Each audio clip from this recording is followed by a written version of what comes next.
Welcome बच्चों, हम solve कर रहे हैं राष्ट्रीय आय एवं योग्यता आधारित छात्रवृत्ति परीक्षा 2016 सामाजिक अध्ययन। अमीर खुसरो किस शासक के दरबारी कवि थे? तो अमीर खुसरो जो है बच्चों वो अलाउद्दीन खिलजी के दरबारी कवि थे। नेक्स्ट कह रहा है 1526 में पानीपत का युद्ध किसके और किसके बीच में लड़ा गया था? तो ये लड़ा गया था बाबर और इब्राहिम लोदी के बीच में। ब्रह्म समाज की स्थापना किसने की? तो ब्रह्म समाज की स्थापना राजा राम मोहन राय ने की। मोस्ट इंपॉर्टेंट क्वेश्चन ये भी है बच्चों, ये आपका एग्जाम में आ सकता है। प्लासी का युद्ध कब लड़ा गया? तो प्लासी का युद्ध 1757 में लड़ा गया। फिर कह रहा है इनमें से कौन सा जोड़ा अशुद्ध है? तो आप यहाँ पे देखेंगे बच्चों ऑप्शन 4 जो है चंद्रवरदाई, ये गलत है। चंद्रवरदाई ने पृथ्वीराज रासो लिखी थी और बाकी ये देखिए आपका हर्षचरित ने बाणभट्ट लिखी थी, कालिदास ने अभिज्ञान शाकुंतलम और कल्हड़ ने राजतरंगिणी। ये भी अलग से 3 बहुत इंपॉर्टेंट क्वेश्चन है, तो आप याद कर लीजिए हर्षचरित, बाणभट्ट और कालिदास अभिज्ञान शाकुंतलम, कल्हड़ राजतरंगिणी, जबकि चंद्रवरदाई ने क्या लिखी थी? पृथ्वीराज रासो। तो ये हमारा जो है ऑप्शन 4 यहाँ पे ये गलत है। चलिए नेक्स्ट, डिस्कवरी ऑफ इंडिया के लेखक तो बहुत आसान है, जवाहरलाल नेहरू। ताजमहल का निर्माण किसने करवाया? तो शाहजहां ने।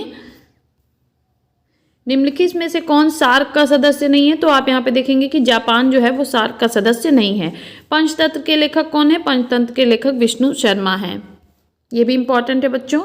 बुलंद दरवाजा कहाँ स्थित है? तो फतेहपुर सीकरी में बुलंद दरवाजा स्थित है। चरक किसके प्रसिद्ध दरबारी कवि थे? तो चरक जो हैं वो कनिष्क राजा थे, उनके दरबारी कवि थे। माई एक्सपेरिमेंट विद ट्रूथ के लेखक कौन है? तो बच्चों ये महात्मा गांधी की ऑटोबायोग्राफी है, तो इसके लेखक महात्मा गांधी ही हैं। फिर कह रहा है श्री अरविंदो आश्रम कहाँ पे है? तो ये पुदुचेरी में है। महाबलीपुरम के रथ मंदिर का निर्माण किसने करवाया था?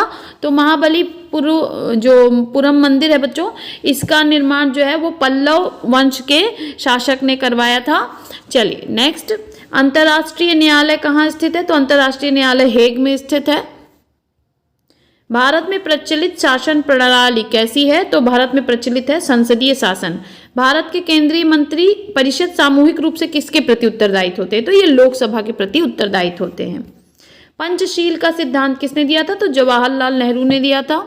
राज्य के नीति निदेशक तत्व कहाँ से लिए गए थे? तो ये आयरलैंड से लिए गए थे। ये भी अगेन एक इंपॉर्टेंट क्वेश्चन है, इसको याद कर लीजिए। भारतीय संविधान का कौन सा भाग मौलिक अधिकारों का उल्लेख करता है? तो ये आपका भाग 3 जो है वो मौलिक अधिकारों का उल्लेख करता है। राज्यसभा का सभापति, तो उपराष्ट्रपति जो है वो राज्यसभा का सभापति होता है। भारत का राष्ट्रीय पुष्प बहुत आसान, कमल। भारत के संसद के घटक हैं राष्ट्रपति, राज्यसभा और लोकसभा। भारत के संघ सूची में कौन सा विषय सम्मिलित नहीं है? भी अगेन बहुत इंपॉर्टेंट क्वेश्चन है बच्चों। तो शिक्षा जो है वो संघ सूची में नहीं है। फिर कहता है सुरक्षा परिषद के अस्थायी सदस्यों की संख्या, तो सुरक्षा परिषद के अस्थायी सदस्य 10 हैं और 5 स्थायी सदस्य हैं। रेगिस्तान का जहाज ऊंट, सबसे छोटा महाद्वीप ऑस्ट्रेलिया, सूर्य के सबसे नजदीक ग्रह बुध। आप याद कर लीजिए क्रम, बुध शुक्र पृथ्वी मंगल बृहस्पति शनि अरुण वरुण। प्रसिद्ध गिरवन कहाँ है? तो गिरवन गुजरात में है। फिर देखिए सबसे चमकीला ग्रह, तो सबसे चमकीला ग्रह है शुक्र। जायद की फसल इसमें से तरबूज है।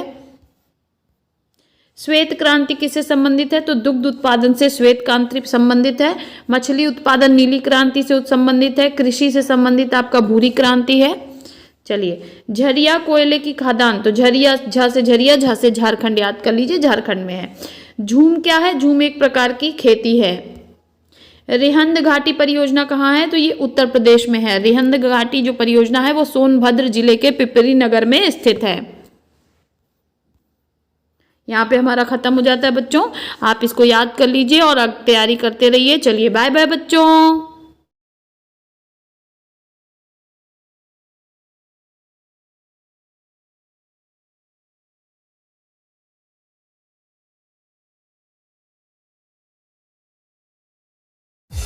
बाय बाय बच्चों, मिलते हैं